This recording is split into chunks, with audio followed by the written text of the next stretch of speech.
This is the Kisumu. This is where I get the best and freshest nuts in the market.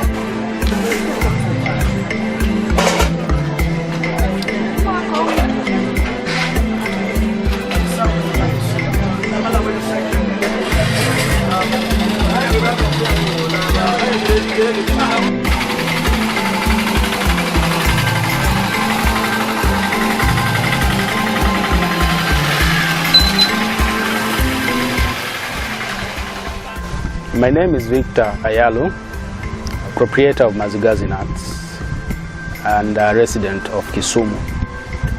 I've been staying in Kisumu for about 3 or 4 years. It started a while ago when I registered Mazigazi Creative Concepts 20 years ago. The journey of Mazigazi nuts started a while back, about 3 years ago, and we started when we were looking for some business or some way of making ends meet. So we started by selling foodstuff at Dunga Beach to kids. We used to sell hot dogs, we used to sell water, but that business was seasonal, so we thought of a business that would last long, a business that would last the whole season. So we started Mazigazi Reed Camp. It was a stand by the road that used to sell artworks, used to have paintings, and residents of Kisumu and those who visited Dunga frequently can remember seeing Mazigazi Reed Camp. It was an art stand on your way to Dunga. So we tried there for a while, but it never picked up. So we approached Dunga Hill Camp and asked them if they could allow us to have our stand within Dunga Hill Camp, because that's where most of the people are coming. So for a year or so, we tried selling artwork, we tried creating art pieces that will interest the people. I could remember I designed the radiator. It was a sleeve that you'll put on a bottle of beer and the beer wouldn't get cold. I also designed lampshades and all that, but it never picked up. But finally, I asked Jack Palan to ask him, can I at least sell something people eat? Because people are not consuming art. People come here to eat, and you can never go wrong with food. So he allowed us to sell coffee and groundnuts. And that's where the story began. From there on, we've been trying and experimenting with the best nuts that we can get in the market, the best roasters, and the best packaging. And the story of the packaging goes a long way. We started using plastic cups, which we sealed their tops.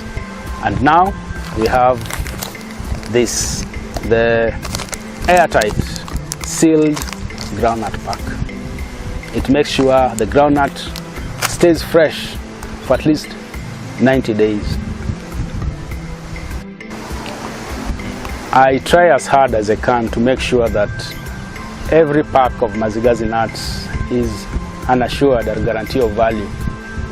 I make sure that from the market I purchase the best product, and when roasting I make sure the roasters hit the sweet spot in roasting, so that every nut you have, every nut you eat has all that value that you are looking for. And I'm also selling nuts as a pairing product. Pairing means that it's an accompaniment to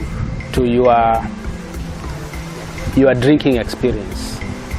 And also when you take it home to have breakfast with it, you have with you a package of quality, of value, and a guaranteed of quality. So far, as we've seen in the process of purchasing, roasting, and packaging, we are employing people. There's a farmer now who has had his nuts sold. There's a woman in Kubuye market who's selling nuts and keeping a family. There's a factory that employs more people because of us supplying you with Mazigazi nuts. And we hope that every table that has people having a good time, there's always a snack or a nut to accompany them. Also, another value is that when people have drinks without accompaniments, they tend to get high faster. They tend to overuse alcohol. So the nuts is like an accompaniment or a biting with the drinks to make sure that responsible drinking. In the future, we look forward to going to further places. My idea is that in every drink should have an accompaniment of Mazigazi nuts, so that every drinker of any drink, alcoholic, should be a responsible drinker. If you can't munch on the nyama choma, you can have an affordable snack to munch on to make sure that you are responsible drinking.